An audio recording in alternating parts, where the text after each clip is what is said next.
Tonight, the breaking news, the alarming close call at Boston's Logan Airport. Also, the FBI says it has halted a potential Halloween terror plot. First tonight, 2 passenger jets and the near collision. That was close. Yeah, man, not cool. A Delta flight with nearly 300 passengers and crew forced to abort landing just 125 feet from landing when another plane barrels down an intersecting runway, crossing its path. Air traffic controllers jumping in. But tonight, with this government shutdown, the staffing levels are now at, quote, critical levels tonight. Thousands of flights canceled or delayed. Air traffic controllers not getting paid, calling in sick. Also tonight, the FBI says it moved in to halt a potential Halloween terror attack.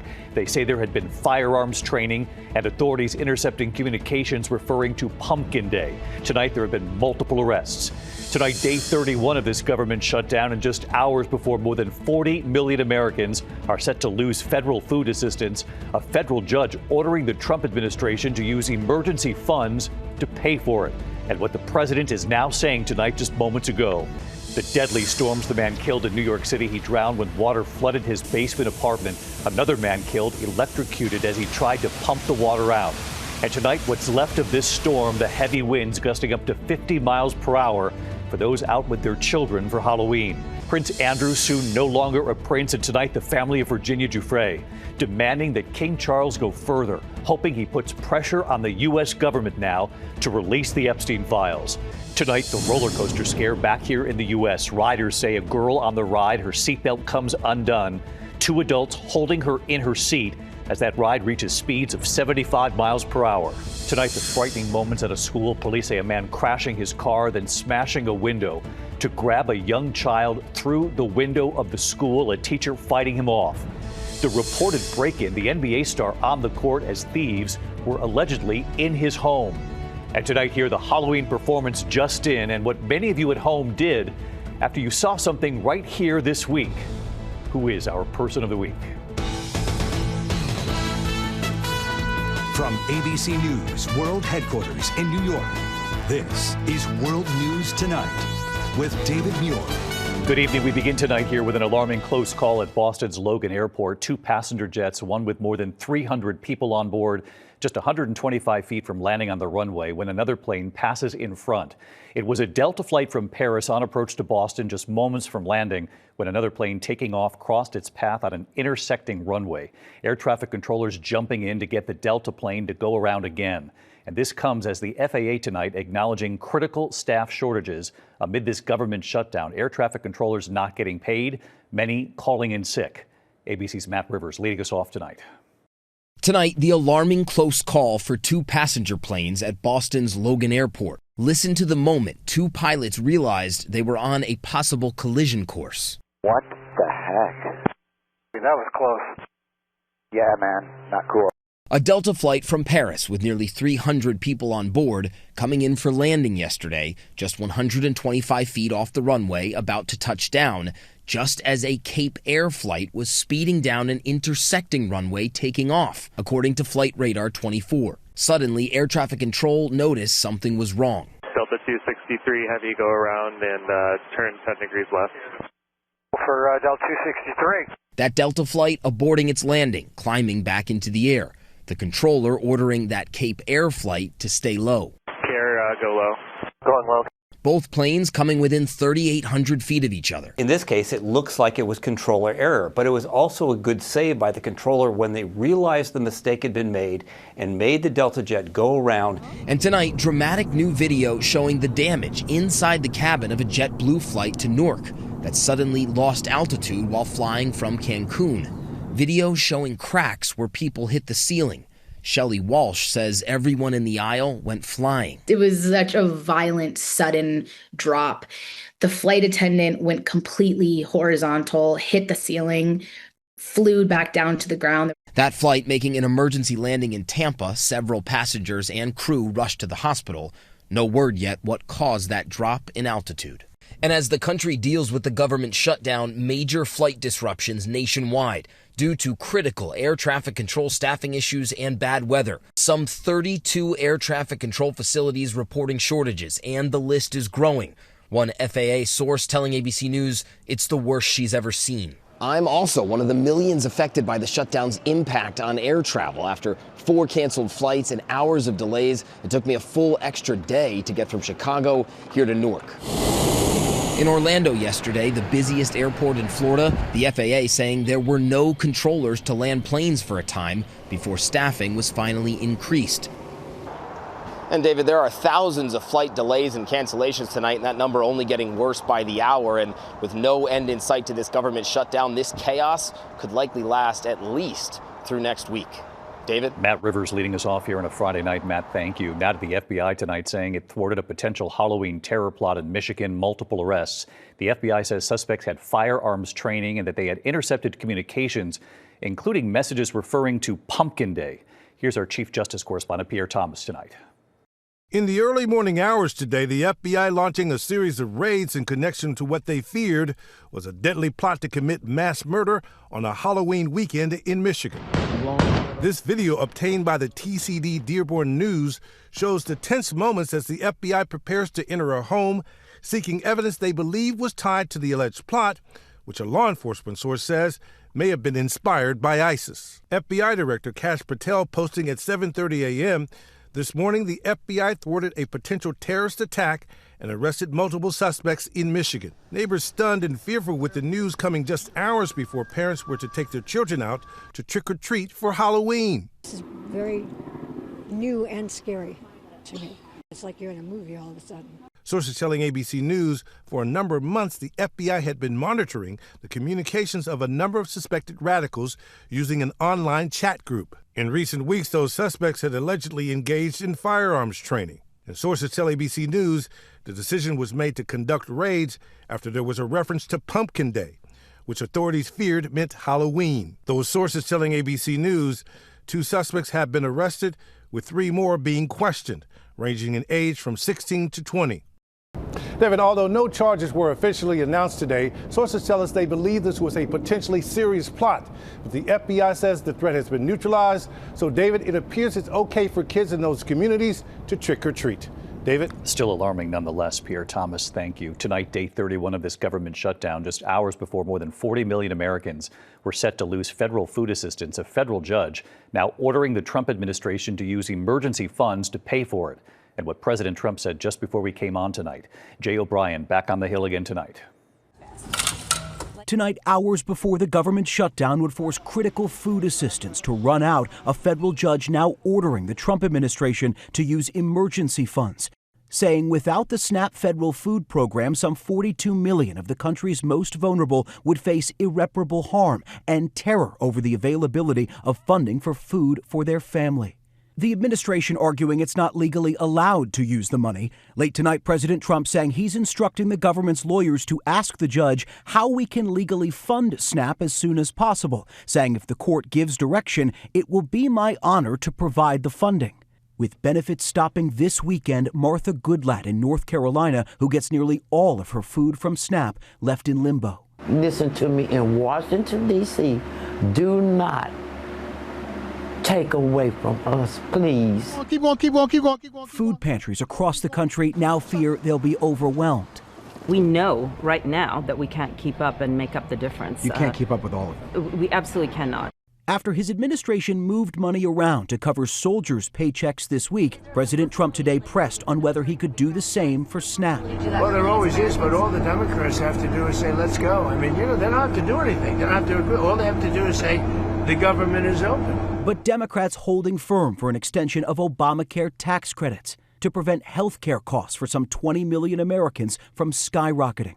Insurance premiums for Stacey Cox and her husband set to quadruple to $2,000 a month. Tonight, sending this message to Washington. Don't make us suffer while you figure it out. Don't make me live without health insurance while you guys figure out a better plan. And David, tonight Republicans still refusing to negotiate while the government is shut down. Democrats saying they don't believe Republicans will negotiate at all, and they're forced them to confront the issue now. Meantime, exactly 1 month into this shutdown, as critical programs like SNAP are on the line, members of Congress are still getting paid. Their next paycheck goes out tomorrow. David. Americans fully aware of that. Jay O'Brien on this all week long. Thank you, Jay. Now to the deadly storms that slammed the Northeast. In New York City, a man was killed, drowning when water flooded his basement apartment. Another man electrocuted as he tried to pump the water out. And tonight, the gusting winds up to 50 miles per hour on this Halloween night. Here's Stephanie Ramos. Tonight, multiple people dead after torrential storms and high winds rocked the Northeast.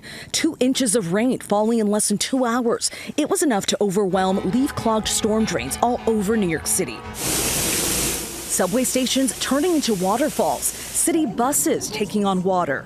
In Brooklyn, a man drowned in his own basement apartment. He had gone back to try to save his dog that was still inside.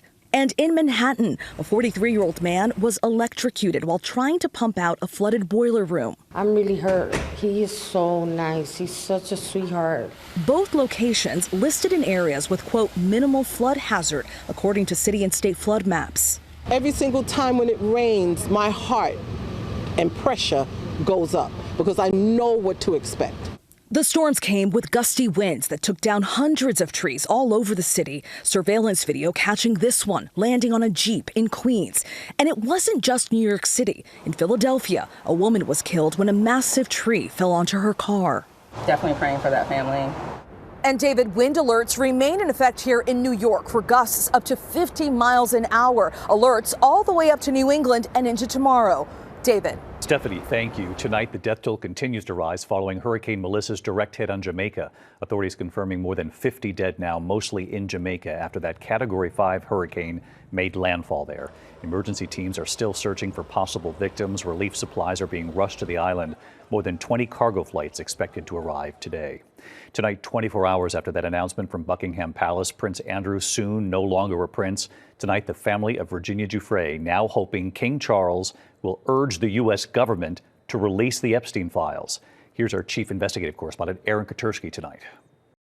Tonight, 24 hours after King Charles stripped his brother Andrew of all his royal titles, the family of Andrew's accuser, Virginia Giuffre, is pushing for more. He needs to be fully investigated and brought to some sort of account. We need the king. We really do. We need him to put pressure on our own government here in the United States to release the Epstein files. For years, Giuffre claimed Jeffrey Epstein trafficked her for sex with Andrew when she was a teenager. He knows exactly what he's done. Andrew has long denied it, but Giuffre's family says the king's historic decision is vindication. It was joy, but it was, sorrow, because she should be here in this victory, in this moment. It was everything that she was fighting for. Andrew will soon have to move from his 30-bedroom mansion to Sandringham, the king's private estate north of London. Ex-wife Sarah Ferguson will no longer live with him. But even with his exile, the crown may not be able to escape the taint of Andrew's association with Epstein. If more information does come out about Andrew's links with Epstein that is damaging, that's still going to reflect just as badly on the royal family, despite the fact that he no longer has titles. You heard, David, how Virginia Giuffre's family is hoping King Charles can convince President Trump to release the Epstein files. There is a new Democratic congresswoman from Arizona waiting to be sworn in who would be the final signature needed to force a vote on the release of those records. House Speaker Mike Johnson is holding up swearing her in, blaming the government shutdown. David? Aaron Katersky on the Epstein case again tonight. Thank you. Now to the roller coaster scare here in the U.S. 2 adult riders say a girl's seatbelt came undone and that they had to hold onto her as that ride reached speeds of up to 75 miles per hour. Here's Morgan Norwood. Tonight, terrifying moments playing out close to 205 feet in the air after riders say a child's seatbelt became unlatched on the Mamba roller coaster in Kansas City, Missouri, captured in this photo. The first drop halfway through the hill, I'm sorry, this is really emotional because this little girl, the scream that she screamed, I've never heard anything like that before in my entire life. Cassie and Chris Evans say they were riding the Mamba at the Worlds of Fun theme park earlier this month when they heard the young girl's screams. And then she said, my seatbelt came off. There was this big of a gap between her and the lap bar. The Mamba, the park's tallest roller coaster, reaching speeds of 75 miles per hour. The two quickly clutching both the girl and her friend until the end of the 3-minute ride. Afterward, reporting the incident to a ride attendant. Tonight, a representative for Six Flags, the parent company of Worlds of Fun theme park, telling ABC News the park was closed briefly on Thursday while officials inspected the ride. Six Flags says 18 seatbelts were replaced out of an abundance of caution. According to the Missouri Department of Public Safety, more than 20 lap belts were not functioning properly when inspected that morning. And David, the theme park says the safety of its guests and team members is a top priority, adding the ride underwent a comprehensive safety review before it opened to its guests last night. David? Morgan Norwood, thank you. Overseas tonight, a horrific scene unfolding in Sudan. Allegations of genocide in Darfur. Mass killings reported over a 72-hour period. Rebels storming a hospital this week, massacring hundreds of patients, visitors, and medical staff. Reports of gunmen going door to door. Rebels claim they have captured the final holdout of the Sudanese army in Darfur.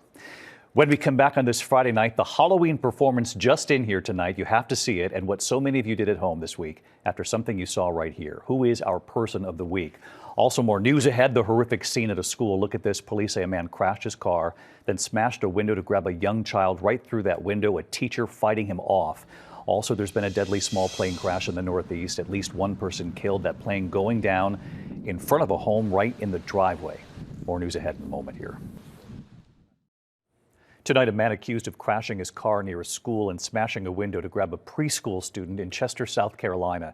Investigators say Darius Edwards pulled the child through this shattered classroom window right here. Police say a teacher fighting off the suspect and a school officer using a taser on him. That child is in stable condition tonight. Police say Edwards did not know the child. He's now charged with kidnapping and assault. Tonight, a small plane crashing into the driveway of a home in upstate New York. One person is dead.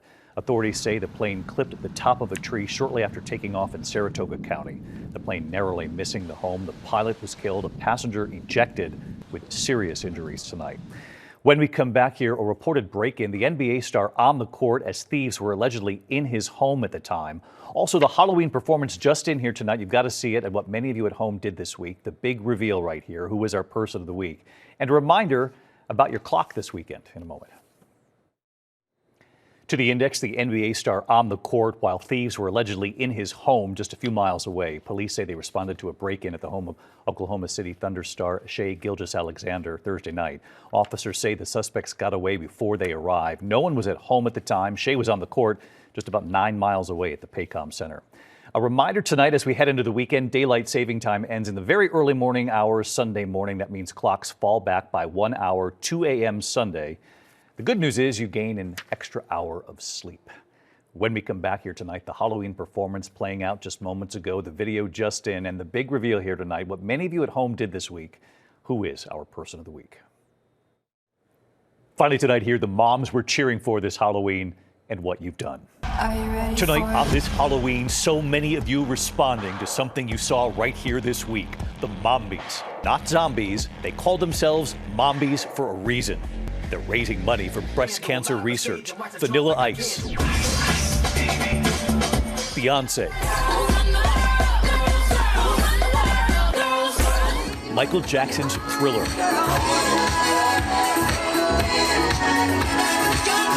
"50 moms in all from Fairfield, Connecticut, 10 years strong. And after our report this week, the MOMbies telling us World News Tonight viewers donating more than $80,000. And one anonymous viewer then promising to match it, doubling it to more than $160 grand. And tonight, just in, they were getting ready for their big Halloween performance in Molly's kitchen. Suzanne doing Molly's makeup. You do a scar like nobody else, don't you?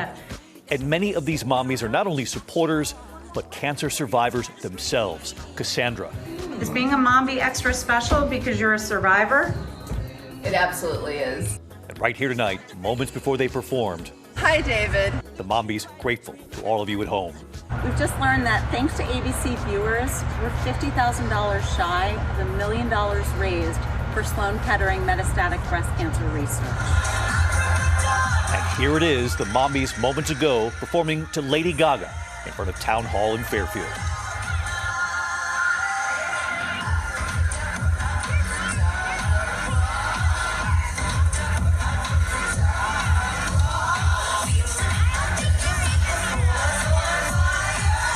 on this Halloween night, a message from all of you. Thank you, ABC, and happy Halloween! And so we choose the MOMbies, MOMbies.org. I'll see you Monday. Good night. David Muir, the most watched newscast in America. And now, ABC's World News Tonight has won the Emmy for Best Live News Program for the third year in a row.